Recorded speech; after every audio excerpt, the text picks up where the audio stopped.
مجھے تو سمجھ نہیں آتی غیرت کدھر چلی گئی، دینی غیرت کہاں چلی گئی۔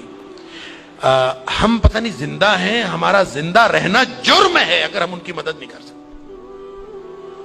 ایسی کوئی بے حس اور بے غیرت قوم بھی کبھی ہوئی ہوگی؟ ہم نے تاریخ میں بے غیرتی کی بڑی داستانیں سنی ہیں۔ اللہ تعالیٰ قرآن میں فرماتا ہے وَمَا لَكُمْ لَا تُقَاتِلُونَ فِي سَبِيلِ اللَّهِ، اب تمہیں کیا موت پڑ گئی ہے، اب کیوں نہیں لڑتے تم اللہ کے راستے میں؟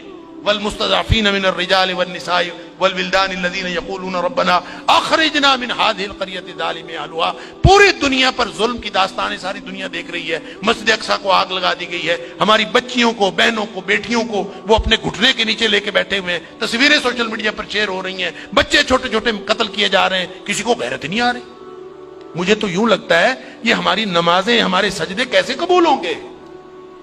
ہم جو مجرم ہیں جو آرام سے بیٹھے رہیں، کیا کریں؟ بے بسی کی انتہا ہے۔ میرا دل یہ کر رہا تھا کہ میں پاکستان کے جو حکمران ہیں، اگر 58 اسلامی ملکوں کے حکمرانوں کو تو ہم کچھ نہیں کہہ سکتے، اپنے ملک کو حکمرانوں کو تو کچھ کہہ سکتے ہیں کہ حکمرانوں اور فوج کے سپہ سالاروں، اگر تم ان کی مدد کر سکتے ہو تو کرو، ذمہ داری تو تمہاری ہے۔ نہیں کر سکتے نا تو ہمیں ایک جہاز میں بھر کے وہاں بھیج دو، کم از کم ہم عزت کی موت ماری جائیں، کم از کم جا کے ہم وہاں پہ ان کے ساتھ شہید ہو جائیں، اللہ کو قیامت کے دن ہم اور نبی کریم صلی اللہ علیہ وسلم کو چہرہ دکھانے کے تو قابل ہوں کہ اللہ ہمیں غیرت تھی، ہمارے اندر کو ملی اور دینی غیرت تھی۔ تو دعائیں ہو رہی ہیں، وہ کوئی کہہ رہا ہے کہ اللہ تو کو ابابیل بھیج دے اور ان کی مدد کر دے، کوئی دعائیں کر رہا ہے، کوئی دعائیں کر رہا ہے۔ اس طرح کے لوگوں کی دعائیں اللہ قبول کوئی نہیں کرتا۔ دعاؤں کے لیے بھی غیرت کی ضرورت ہے، آپ پہلے قدم اٹھائیں پھر اللہ سے دعا کریں۔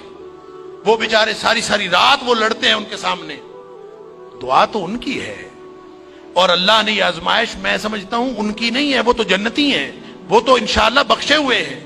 آزمائش یہ باقی ساری دنیا کی ہے، ہم ان کی وجہ سے مجرم بن رہے ہیں، اللہ تعالیٰ معاف فرمائے۔ تو یہ جب قاری صاحب پڑھ رہے تھے تو مجھے خیال آ رہا تھا کہ اللہ ان بیچاروں کے پاس طاقت نہیں ہے، وہ پتھر اکٹھے کر کے بیٹھے ہیں، توپوں بندوقوں کا مقابلہ پتھروں سے کیسے ہوگا؟ یا اللہ تو ابابیل بھیج دے، اور تو جس نے ابرہہ کو اور اس کے لشکر کو تباہ و برباد کر دیا تھا، اللہ اس دور جدید کے ابرہہ کو جو ہماری مسجد اقصیٰ کو تباہ کرنے کے لیے آیا ہے اور پوری ملت اسلامیہ دہشت گرد پھر مسلمانوں کو کہا جا، بدبخت پوری دنیا میں بدترین دہشت گردی کرتے ہیں اور پھر بات کرتے ہیں مسلمانوں کی دہشت گردی کرتے ہیں۔ میں تو سمجھتا ہوں پورے 58 اسلامی ملکوں کو اعلان جنگ کر دینا چاہیے، لڑتے لڑتے مر جانا چاہیے، اس زندگی سے وہ موت بہتر ہے۔ ہم نے کیا کیا ہوا ہے؟ کیسی زندگی، کیسا دین، کیا کلمہ پڑھا ہوا ہے ہم نے، کیسی قرآن کی باتیں، کیا قرآن کے دروس۔ ہم یہاں سکون سے بیٹھے ہیں، پنکھے چل رہے ہیں، موج میلہ پانی پینے کو مل رہا ہے، نماز آرام سے پڑھ رہے ہیں، سجدے آرام سے کر رہے ہیں، وہاں ہماری بہنیں بیٹیاں لٹ رہی ہیں۔ کہاں گئی غیرت ہماری؟ انا للہ و انا الیہ راجعون۔ مجھے تو یوں لگتا ہے کہ شاید یہ ہمارے آرام سکون سے کیے ہوئے سجدے بھی کہیں جرم نہ بن جائیں۔ اللہ تعالی ہم سب کو معاف فرمائے۔